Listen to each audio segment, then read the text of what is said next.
Bab ke-262. Lantunan azan subuh membangunkan Aileen dari alam mimpi.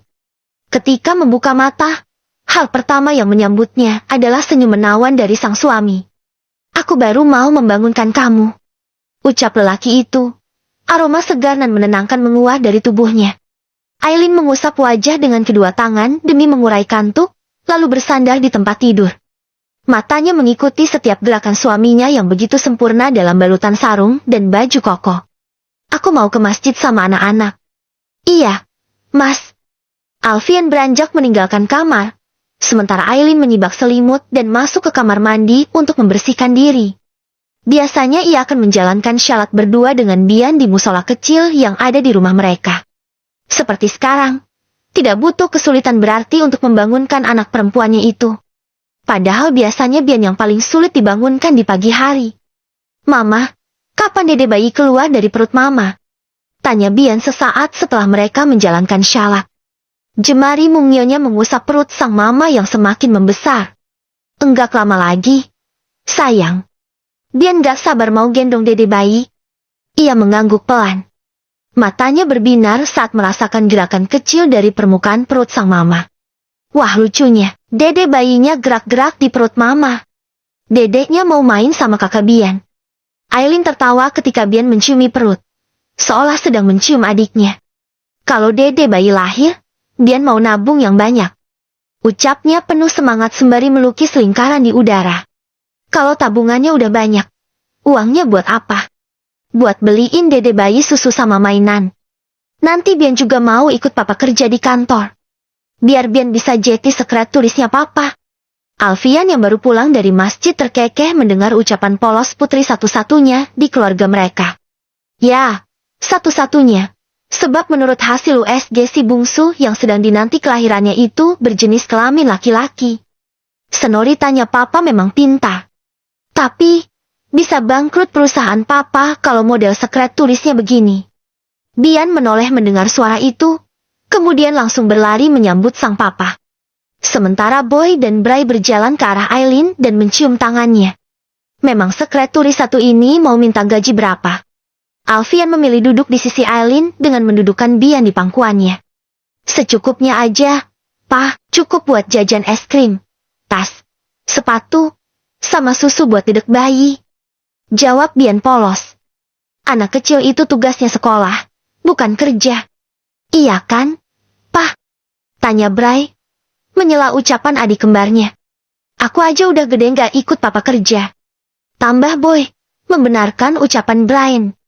Aileen hanya tertawa mendengar pembicaraan ketiga buah hatinya.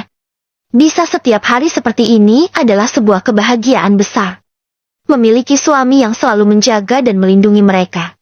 Meskipun ia sendiri harus hidup dalam pengawasan dokter. Ada 3 anak lucu yang setiap hari menemani dan mengusir sepi. Aileen merasa hidupnya benar-benar sempurna, dan kelahiran anak keempat akan semakin melengkapi kebahagiaannya. Ya Allah, jaga dan sayangi suami serta anak-anakku. Mereka adalah hartaku yang paling berharga. Aileen sedang menonton drama kesukaannya ketika mendapat telepon dari pihak sekolah yang mengabarkan bahwa Bray terluka saat bermain di taman. Wanita itu jadi sangat panik, terlebih saat samar-samar terdengar suara tangisan Bray. Padahal putranya itu bukan tipe anak yang mudah menangis. Saking paniknya, Aileen bahkan tak sempat lagi berganti pakaian. Ia hanya mengenakan baju rumahan dan memasang hijab di kepala. "Pak, tolong agak cepat." Takutnya guru tidak bisa menenangkan Bray. Pinta Aileen kepada sang sopir. "Baik, Bu." Lelaki itu menambah sedikit kecepatan. Meski begitu ia tak berani mengemudi dengan kecepatan tinggi, sebab sadar sang bos tengah hamil besar. Aileen memandangi jalan-jalan yang dilewati dengan gelisah. Ia memandang ke layar ponsel dan memilih untuk menghubungi Alfian lebih dulu.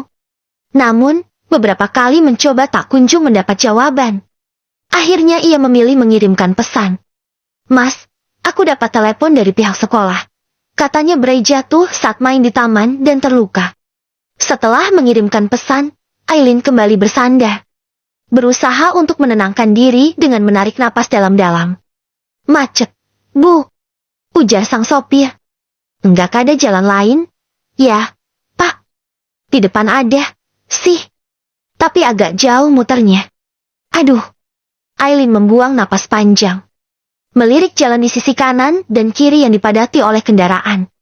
Jika naik ojek online ke sekolah, pasti lebih cepat. Apa saya naik ojek online aja ya, Pak?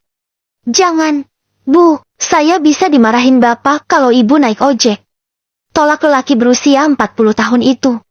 Kita lewat jalan lain aja. Ya udah, Pak. Yang penting cepat sampai sekolah. Baik, Bu. Sang sopir mengangguk. Begitu tiba di pertigaan jalan, ia membelokkan mobil ke arah kiri demi menghindari kemacetan. Aileen tampak lebih tenang.